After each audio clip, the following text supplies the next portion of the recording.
So hello guys, welcome back to channel Get to White once again. I hope you all are doing well and are working fine. So continuing with the channel videos and firmware development, in the last videos we have seen the debugging techniques for our firmware development, come across some of the tools like Logic Analyzer, STLink V2 debugger and programmer, and come across some techniques like of trace and debug and SWO, SWV, which are used for debugging out our firmwares in our STM32 microcontrollers or our ARM based microcontrollers, which are very helpful in development of our firmwares.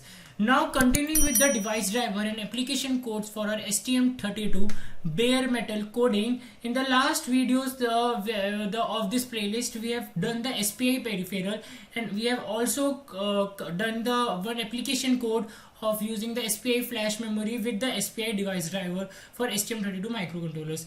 Now in this video onwards we are going to start with the I2C device driver for our STM32 bare metal for our STM32 microcontrollers, their bare metal coding, and then interfacing one application code which will be our LCD screen via using its I2C interface, so as to program that LCD via device drivers which are we have made from the bare metal in this video. So now let's continue with the video. First we will come across the data sheet. We will get to know some of the registers and some of the features and features of our I2C peripheral in STM32 microcontrollers, and then correspondingly we will also do the bare metal code, seeing the things on debugging section also and on the logic analyzer.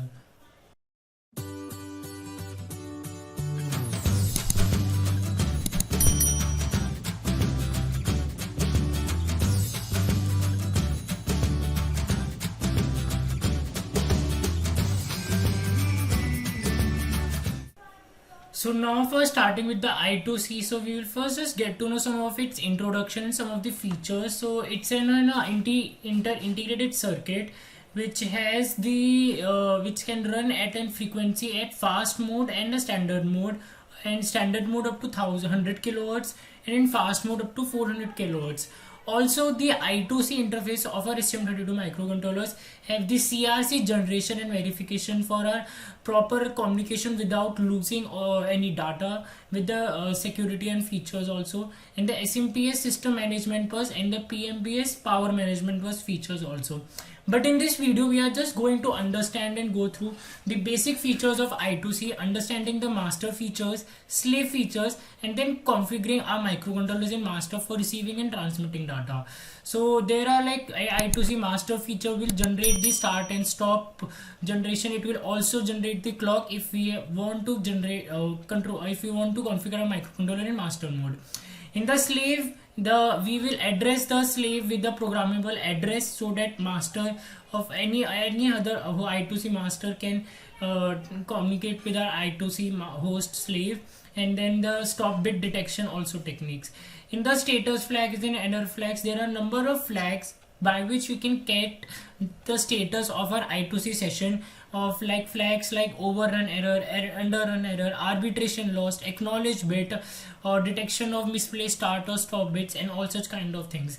Then we have also the features of our interrupt and DMA capabilities. So there are corresponding bits and bytes for configuring in interrupts and then using them via interrupts and DMA.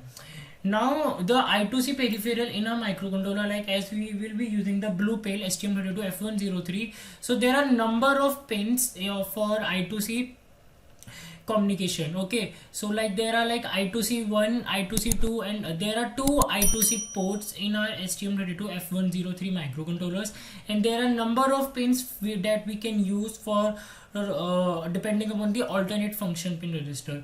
So in this video we are going to use the PB11 and PB10 at I2C2 port, which are the by default only for a PB11 and PB10. By default they are SDA2 and SCL.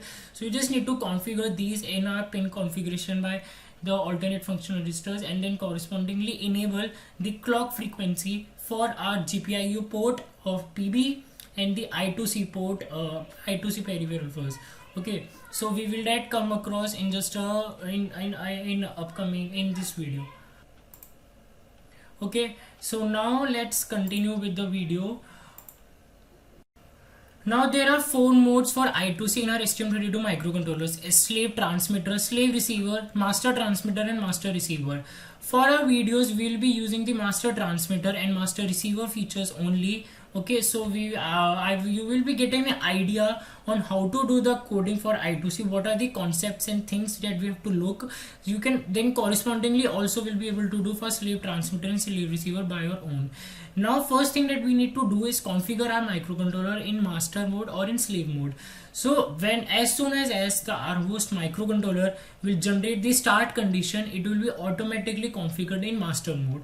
Okay, and now so like communication flow in master mode initiates a data transfer and generates the clock signal. So correspondingly we also have to configure the clock parameters, at what frequency we have to generate the clock. Then we also have to generate the start condition by setting the bits that I will just tell you, and stop condition after the end of a communication. In slave mode, it has a capability of detecting its own slave address as soon as the other end's master mode sends the slave address to our slave microcontroller and the general call address, and it will automatically detect the stop bits also, so as to get to know that our session of I2C is over. Okay, so now there are 2 modes for addresses in master mode or in slave mode: 7-bit mode or 10-bit mode. Okay, so like if we want to configure in 7-bit mode, then we can set the address of 7 bits, or we can configure a slave address as 7 bits. If we want to configure in 10-bit mode, so we can send the by master 10-bit address, or in slave mode we can configure it in 10-bit address mode. Okay, so that's all, and this is a functional block diagram. This is very important. Why is this important? Because this tells us that how does our communication goes on internally in our microcontroller, what registers does it goes on. So these are the SDA and SCL lines. SDA line is the data mode, the line at which our data will be transmitted or received, and SCL is the one that will be generating the clock. So it's in a kind of a synchronous clock or synchronous communication. Okay, so and SDA and SCL, so now data shift register will be the one which will be controlling the in and out of the data. It will be getting it from the comparator and PEC calculation, and these are like all the parameters, all the registers, and telling the functional diagram. And these are the configuration registers and status registers, which are very important. Control registers will configure the necessary features that we need to use in I2C. Status will tell us that how does our I2C session is going on, and clock control register is for configuring our SCL session clock frequency. Okay, now each port of I2C can be configured in different pinouts. So like it depends upon that is a concept of our alternate pin function registers. So we have to configure the pin functions in the pin configuration for configuring our particular number of pins to the corresponding I2C port. So in this video we will be using PB11 and PB10 as our SDA2 and SCL2, that is I2C 2 port. So we will configure these in our code also. Like you will see here that in my code I have configured my pin configuration. Like these are the 2 files, I2C.c and I2C.h, that I have made for the I2C device driver files. Okay, so in the pin configuration, as PB10 is my SCL and PB11 is my SDA. Okay, so what I have done, wait, let me just tell you. Okay, so now SDA2 and SCL and SDA, PB11 and PB10. So I have configured them in the alternate pin function register mode. Okay, just a second. Yeah, okay, so first configuring the mode as output mode, and output maximum speed is 10 megahertz, as I have configured my SCL clock frequency at 1 megahertz. Okay, so sorry, I have done the 50 megahertz. Like I have configured the output mode as maximum 50 megahertz, so that's why mode 0 and 1 are both 1. And then in the CNF registers configuration bits, I have configured the alternate function output push pull 10. Okay, not output push pull, sorry, it will be open drain, because our pins will be getting the data and also receiving the data. So it will not be always output push pull, it will be open range floating. It can get data and receive data both. Okay, and in the pin configuration I have correspondingly enabled the clock frequency, the clock peripherals for my GPIO P B port, because at port B my I2C interface will be there, and at P and the I2C two peripheral EPB1 and EPB2 clock frequencies. Okay, so these are just the the basic overview that I have given you. Now we will start with the actual code. I will be telling you how to code all such things, how to configure the I2C clock mode. The I2C clock mode is itself in a very separate and interesting topic. In the master mode, how to configure for data receiving and for data receiving.